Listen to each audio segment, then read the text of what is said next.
So yesterday we began looking at the cable equation in its full form, looking for the temporal solutions, time-dependent solutions.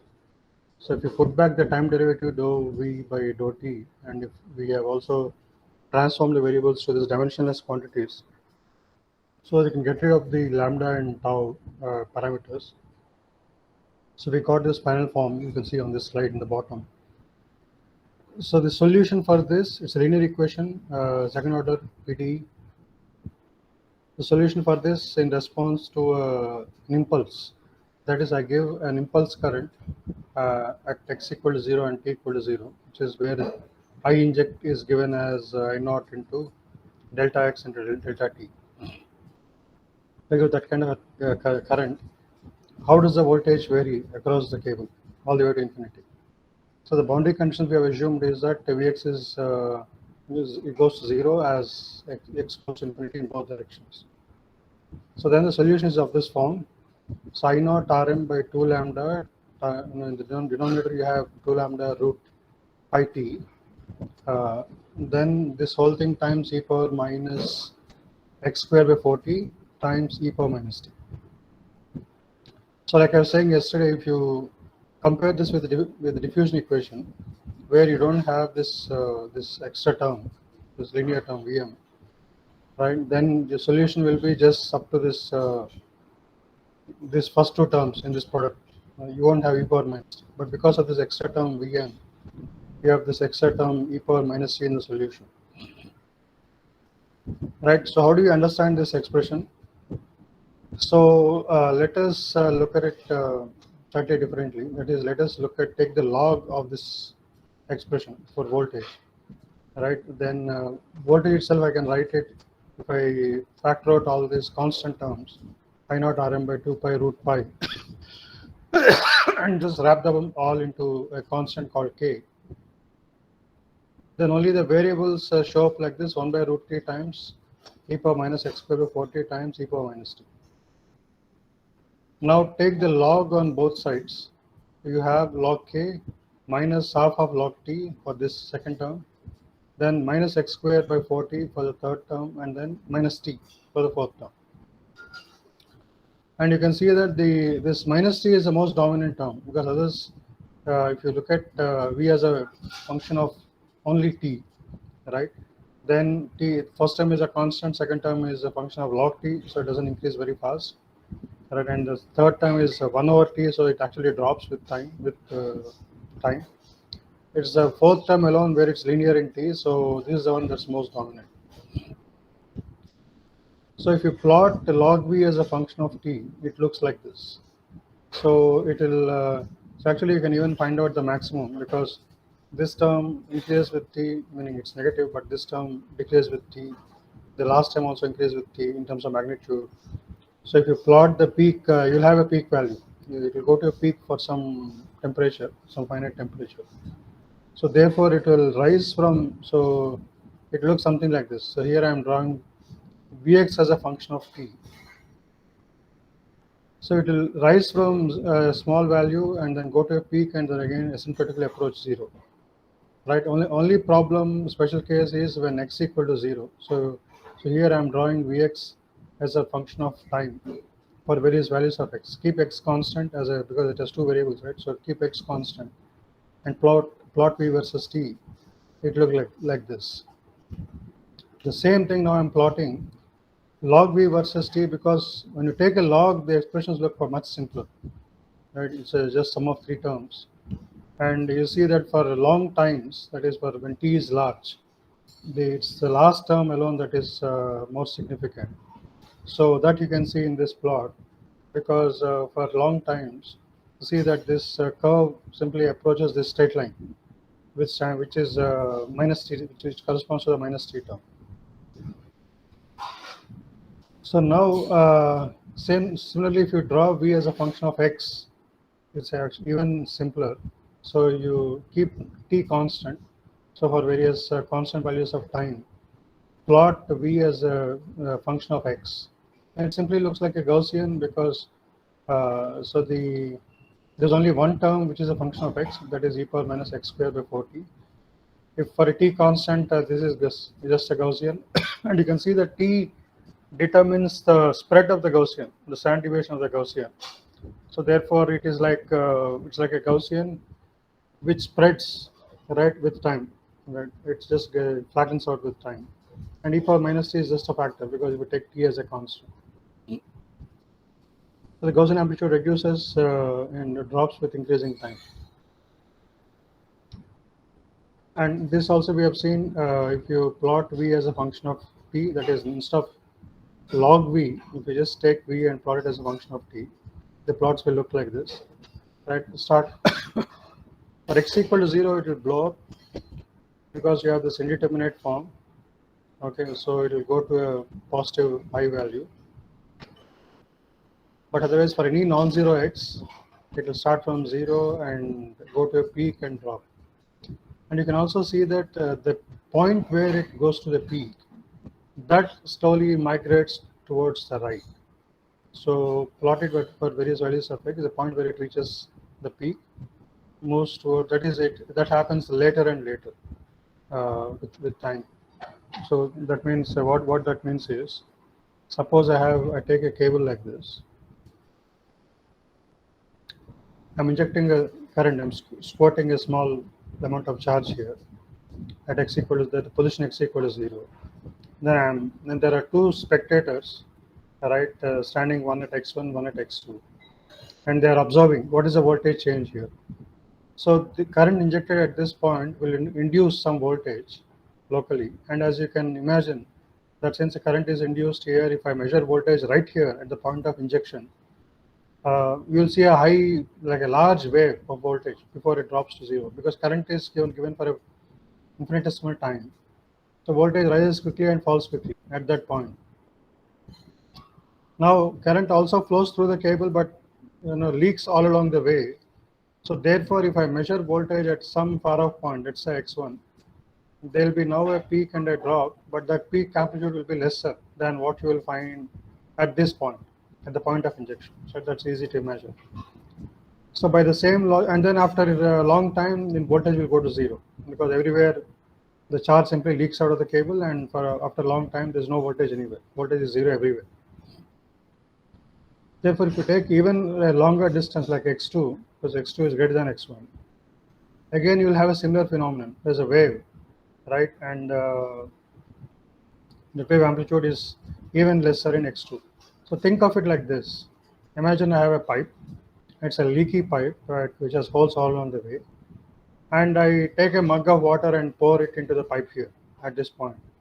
So you will see like a huge volume of water temporarily, and then it will drop down again.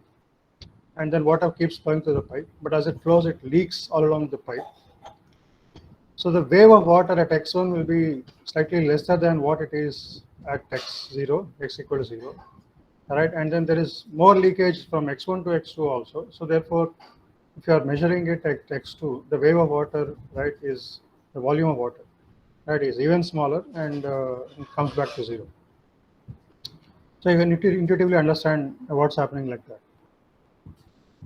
Now, so this is another simple mathematical result, which is instead of a point current or a pulse current, if I take a step current, right, I not equal to ut times, of course, spatially it is delta. And then voltage now will be given in terms of an error function. That is, current is now given as a step. So therefore, voltage simply, so the error function will have a sigmoidal form. It will increase to some max value.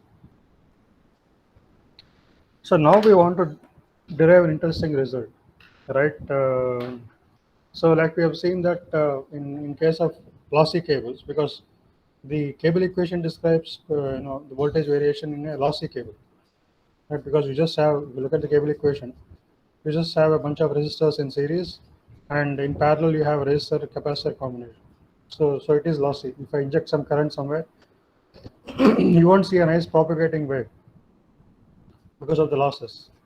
But still, can we derive or can we conceive of a concept of propagation velocity?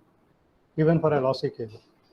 So it turns out that you can do that, right? But under certain conditions, it's so we won't call it. Ultimately, we'll derive a result, right? We won't call it normal velocity. We'll call it a pseudo velocity. So let me explain what that means. So we'll derive a notion of propagation velocity even for this case. So the thing is, how do you calculate propagation velocity? So if you look at your solution to wave equation, right? So usually you'll have, so you must have done something on sound propagation in your high school, right? You must have derived that there's a solution of the form some psi into omega t minus kx. So you'll derive a partial differential equation, right? And the solution will be something of this form. So what that means is, if I take the phase value, that is the argument of this function omega t minus kx, right? Call this as a phase, okay, and let that be equal to some pi naught. Okay, I'm considering a constant phase. So then what happens after some time delta t, right, and after some distance, away at some distance delta x, I want to see if the phase is the same. That is, if I look at the constant phase, right? So suppose I take a more specific waveform, sine of, which is sinusoid, so sine omega t minus kx. So this is actually a propagating wave, right? You have studied this kind of thing in your high school. So now so this is the phase, right? So now I'm considering some constant phase phi naught. So omega t minus kx equal to phi naught. Now I'll change t a little bit, change x a little bit in such a way that the phase is constant. So if I do that, then what happens? If I subtract these two, I get omega delta t is equal to k delta x. So I get delta x by delta t is equal to omega by k. So which means what you will find here is there is underlying velocity. So that is a solution of this. If you talk in general terms, it is psi of omega t minus kx. So if you take an arbitrary waveform, you will find that waveform, right? If the function, which is of the form, it's a function of t and x, right? But of the form omega t minus kx. Suppose that's the kind of solution that you have. If your governing equation, the PDE, takes a solution of this form where its dependence on x and t is in this specific form omega t minus kx, then what will happen is you will see a wave propagating, right, at a velocity given by delta x by delta t, which is equal to omega by k. So this is called the phase velocity because we have derived it under the condition of a constant phase. Now, so if you want to have a proper traveling wave solution, if you want to talk about propagation velocity, the solution, the voltage expression V of x comma t must be of the form V of omega t minus kx. Okay, so then you will have proper velocity where the velocity is given by omega by k. But you can easily notice that the V is doesn't look anything like this. V is so complicated here. It's not possible to put it in this convenient form. So now, how did we say that we can talk about propagation velocity? First of all, in a traveling wave, we have a nice wave, nicely propagating. So if you look at axon propagation, right, you have in case of axon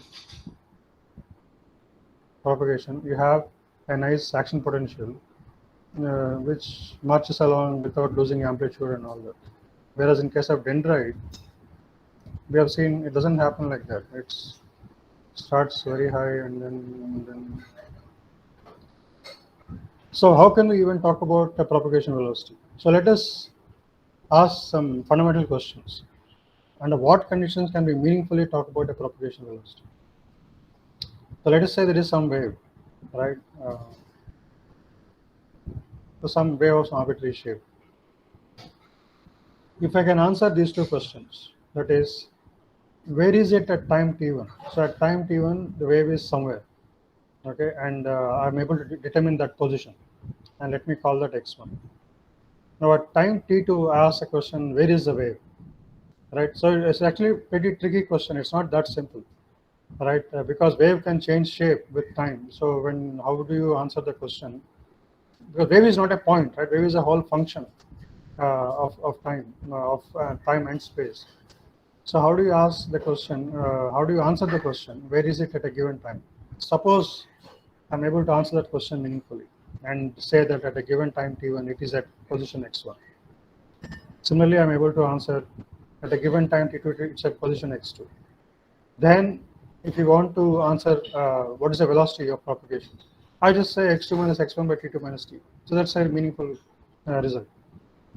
This quantity may not be constant. Maybe it has a non-uniform velocity, but this is still something that you can do. This is one approach. Right now, if you apply this to our current function, right, we derived this v of x comma t. If we apply to this, what happens? I ask the question, where is the wave at time t1? How do you do that? So at time t1, that is, I take t is equal to t1, right? The time is equal to t1, and draw the wave as a function of x. And if you do that, what will this expression look like? We have seen that before. A given t1, t, right? If you draw v as a function of x, it looks like a Gaussian. So let us see that. So at a given t1, you look at it, it looks like a Gaussian. At another time t2, it looks like another Gaussian. And if t2 is greater than t1, the second Gaussian is flatter than the first Gaussian. Okay, so now if you ask the question, where is the wave at t1? How can you meaningfully ask and answer that? How can you say where this wave is? Any suggestions? I take this Gaussian and I'm asking spatially, give me a number. Where is this Gaussian? Where is it located? What will you answer? Anybody?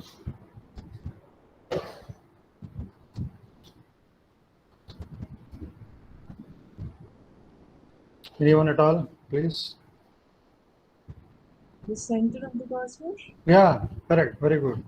Right. So, so this Gaussian, if you ask the question, where is this Gaussian? And if you want to give any meaningful answer to that, you must say it is the center of the Gaussian.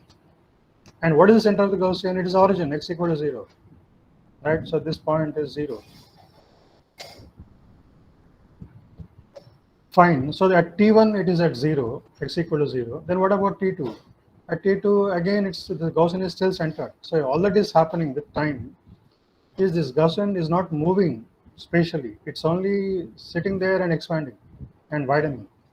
Right. So at t2 also it is at 0. So then if you calculate velocity, what do you get?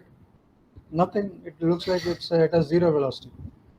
So if you approach the problem of determining the velocity and defining a propagation velocity with this approach, first approach, then you get an observed result. You seem to conclude that it's not moving. Okay, so there's a complementary approach that we can take, because here what we have done is we said, okay, we are fixing time and finding out determining position. We can do the opposite thing. We can fix position and find out time.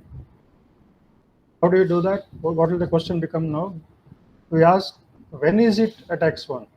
Okay, when does the wave arrive at x1? It's like, let's say, you're there's a train, right? The train is just, okay, not great at hardcore, but let's say this is my engine, and okay, so the train has just started from the railway station. So people are standing here on the tracks, right? I can ask the question, when did it reach person x1, person 1, and when did it reach person 2? Right, based on that I can determine the velocity. So similarly, there's a wave. Right now it's at the station, x equal to, so it's at, right now it's at t0, right? But at t1, when does it reach x1? I'll say it is t1, and when does it reach x2? I'll say it's t2. This is what I need to be able to answer. And if I can get meaningful answers to both these questions, again, velocity is straightforward, x2 minus x1 by t2 minus t1. So how do we do that? So what I do is this time I fix x1, fix position, and then look at the waveform as a function of time. And then I say at what time has it, or at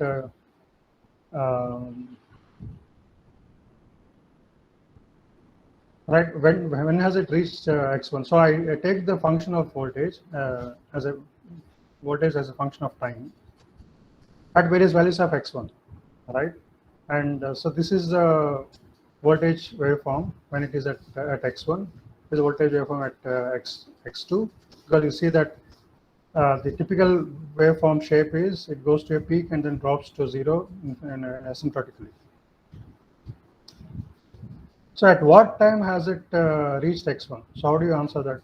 So what is a characteristic time value that you can associate with this curve or the second curve? What time will you pick up? So when it is at x1, the wave shape is like this, x2 wave shape is like this. You want to associate a time with this waveform. What time will you pick up?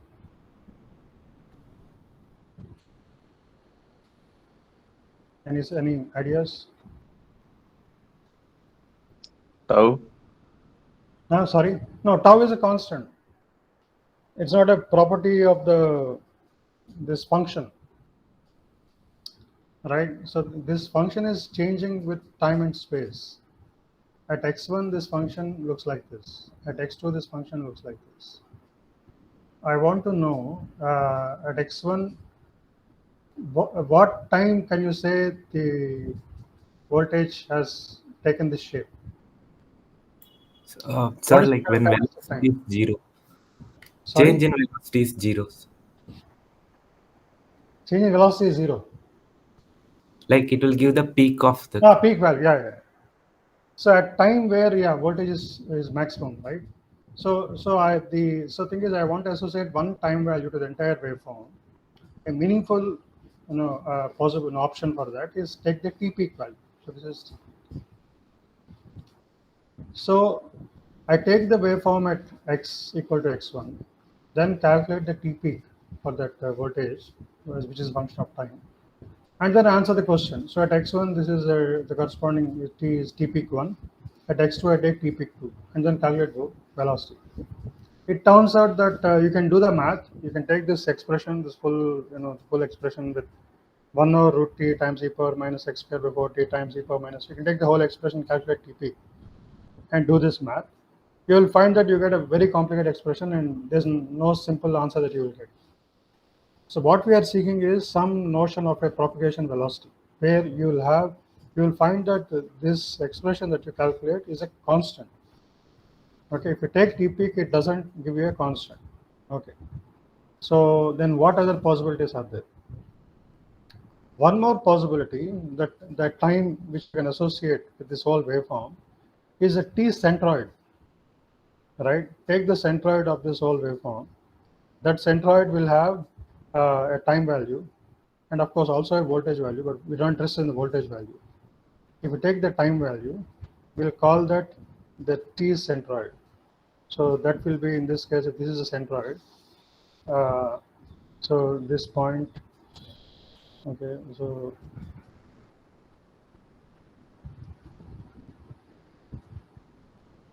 that is t centroid, like this is t centroid 1.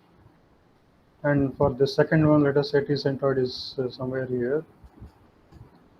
I'm just saying here. So that will be t centroid 2.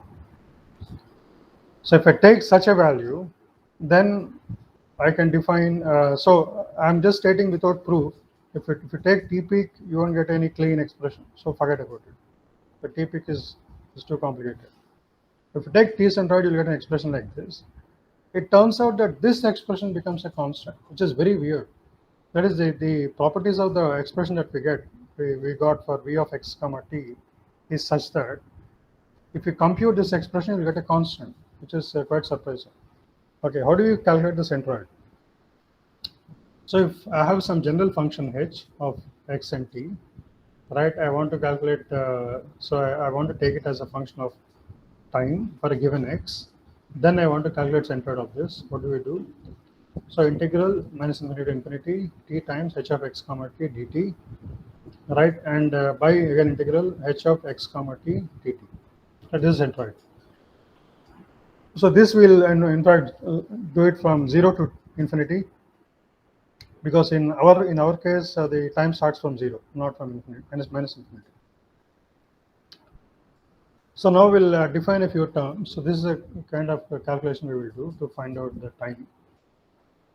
So what we are doing here is I'm taking some position x, I inject some current, it's a delta current, an impulse current, at some time tx, right? And so then I'm measuring voltage at a far off point x, right? Vt. So now I can find the time corresponding to v based on the centroid, and I know the time at which when the current is injected. So I can find out the delay between these two events. Okay. So that is transfer delay. Transfer delay is difference in centroid of the induced voltage at y and the centroid of the injected current at x. So I'm injecting some current at x, that is IT, which is a delta function. Then in response to that, if I measure voltage, so here I'm injecting current, I'm measuring at x, and I'm measuring voltage at y. And the voltage at y will not be a delta, as you know, it will be like a function like this. And I can find out the centroid value t. So the time at which injected is tx, so is I. Time at which I'm measuring is ty with respect to v. This difference in these two times, ty of v minus tx of I, that is called transfer delay. Now, a special case of that is when x is equal to y. That means I'm injecting current here, I'm measuring voltage right there. Okay, so obviously that delay will be smaller, right? Because if I inject current here, measure voltage here, the more voltage measured at the same point will look like this. It won't go to a peak and at a finite time and then go down again. It will just start from a high value and start going down. So the centroid will be something like that. So if you take difference of those two, again you get a finite value. That then becomes dxx, because when current is injected at x and voltage is also measured at x.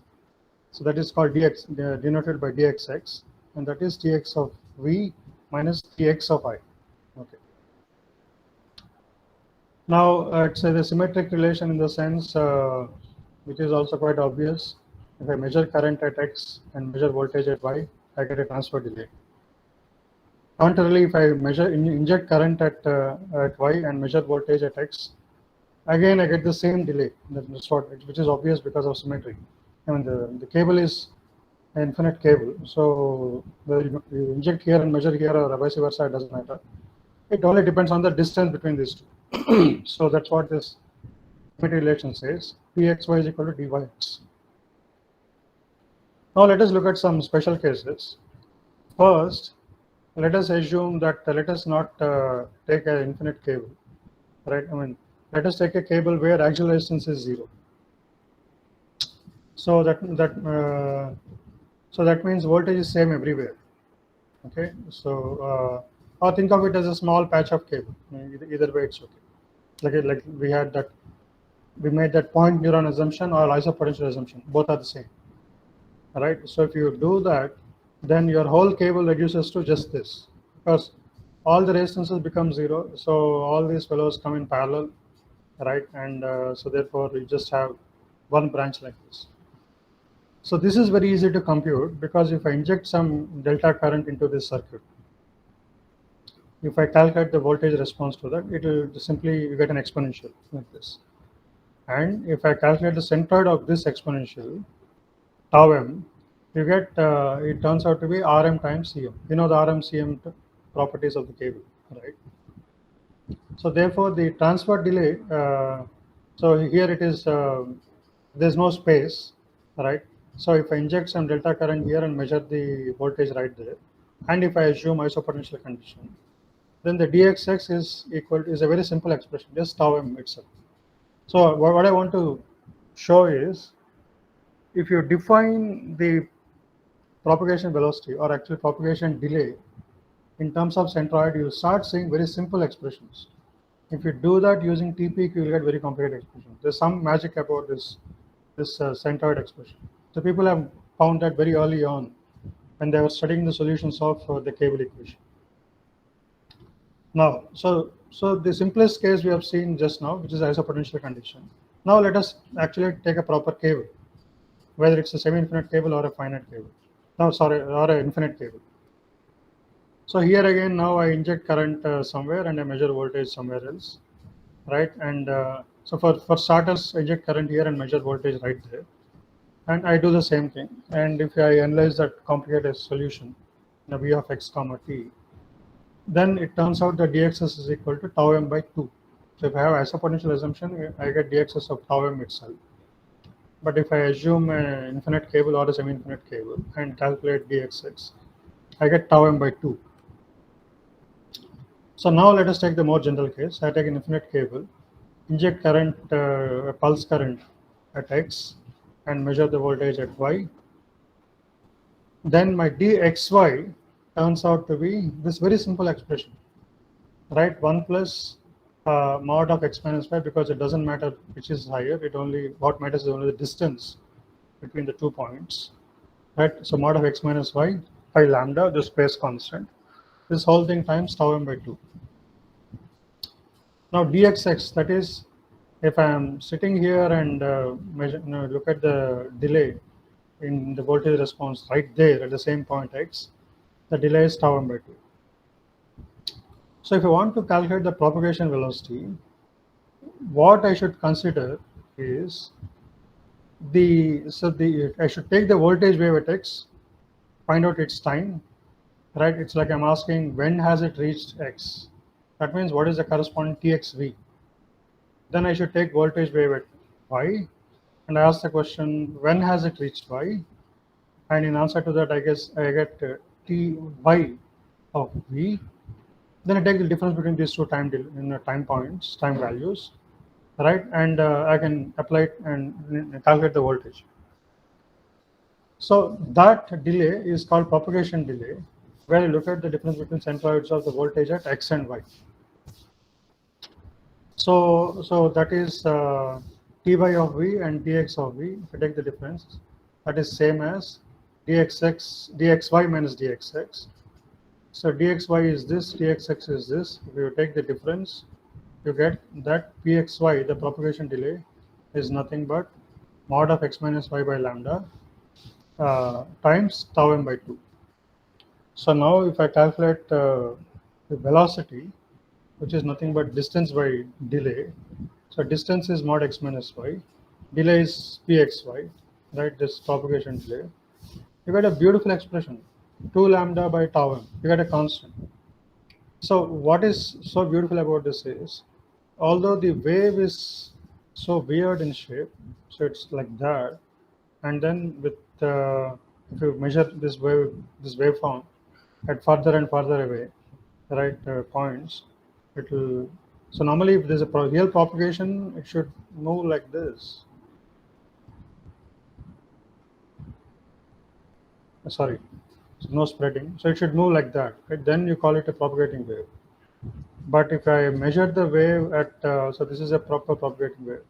If I measure the wave at various positions, what we see is something that changes like this, etc., etc. It doesn't look anything like propagating wave. But we have now twisted things around a little, and we are defining propagation delay in this fashion, whatever you have done with the centroid and all that. If you do that and calculate strictly the velocity formula, right, you get a beautiful expression. It's a constant. It is 2 lambda by tau m. And now you remember the lambda and tau m are properties of the cable defined in terms of per unit length. Right, we have done all that in the beginning of this whole cable equation discussion. But if you take the intrinsic quantities, the resistivity and the area of the resistance of the membrane per unit area, right, and the capacitance per unit area and all that, take the right. So Ra is the per unit volume property, right? It's a resistivity rho of the cable, whereas Rm, capital Rm and capital Cm are the per unit area properties of the membrane.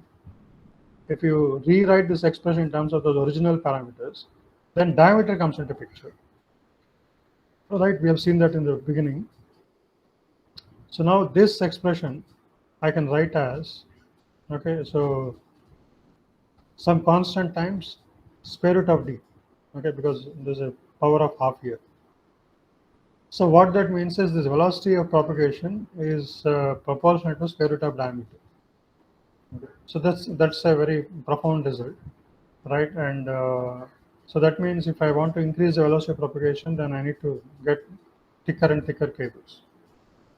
Also, let us we need to remind ourselves that this is not a regular velocity. We call it, therefore we call it a pseudo velocity, because if you want to have regular propagation, you need to have a waveform like this. We don't have a waveform like this, right? So, but there's a nice mathematical regularity deep down this expression for voltage. So we have these equations, and this result basically reveals that very deep regularity, and therefore this quantity is called pseudo velocity. Okay, so that is some analysis of the time dependent solution that we're able to get. So what we'll do is, so actually when we solve real dendrites, real large scale neuron models, we won't be using these analytical solutions. So typically what we do is you express the entire dendritic tree, or whatever exon side or whatever, into a network of small number of network of components, right? So like I said last time also, if I have a dendritic tree, I can break it down into a whole lot of short cylinders, right? And in each cylinder, I will assume that the properties are homogeneous. Okay, and I can describe the cylinder as circuits like this, right? Parallel resistor and capacitor, and then series resistors. So depending upon the kinds of ion channels I have, and I can add more ion channels, but the structure of the equations will be very similar, right? So then you just solve that huge circuit and find out how the voltage changes, how the currents flow, everything, right? So this kind of a division or dividing the whole neuron or dendritic tree into small compartments, right, to solve the tree is called compartmental modeling. Okay, there are whole simulators which will let you model like this. So in Friday's class, Sandeep will show you a simulation like this. There's a simulator called Neuron.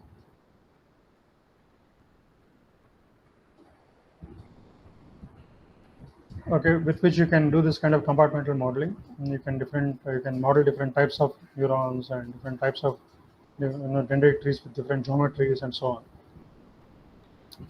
So let us do that, and in the next class, I can. So there are two more components. We have totally 4 components right in neuron. The first is dendritic tree, dendritic processing.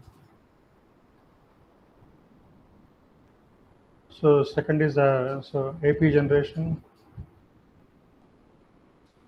and this we have already done because this is what the Hodgkin-Huxley model is all about. The third one is axon processing,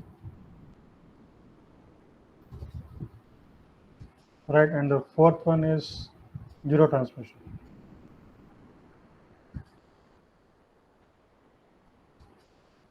So we have so far done something about dendritic processing. AP generation we've already done. So that's Hodgkin-Huxley model. When it comes to axon processing, there is also a conduction velocity issue there, but there it's a much more straightforward thing because there is actual propagation. So you see that action potential propagates without losing its shape. So we'll derive a similar rule there also. There is not pseudo velocity, it's actual velocity.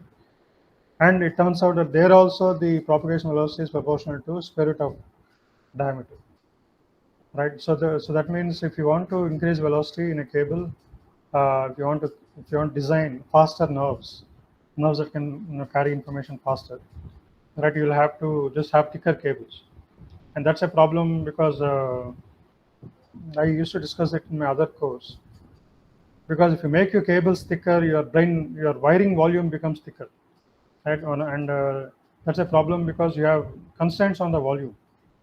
So if you want to create a faster brain, or actually if you want to reduce transmission delays among neurons, right, thicker cables is not a great option, especially because velocity is proportional to only root of d, right? So if I want to increase velocity 2 times, I have to make d 4 times, right? And volume increases even 16 times because volume increases d square. It's a very inefficient way of increasing velocity simply by increasing thickness of the cable. So what nature has done is it has designed these composite cables because the axons are composite entities. Not all axons, some axons. Some axons have this special sheet called the myelin sheet, which covers it. And because of the myelin sheath, the conduction is even faster than without myelin sheath. And with myelin sheath, I've read, but I haven't seen the derivation, that the velocity is proportional to d and not root d. So that's a even more efficient way of increasing velocity by increasing thickness, because here it increases with as a function of d itself and not as a function of root d. So okay, we'll see some of these issues in the next class, and we'll also discuss a model of synapse, a simple model of synapse or a simple model of neurotransmission. So let us stop here. Any questions?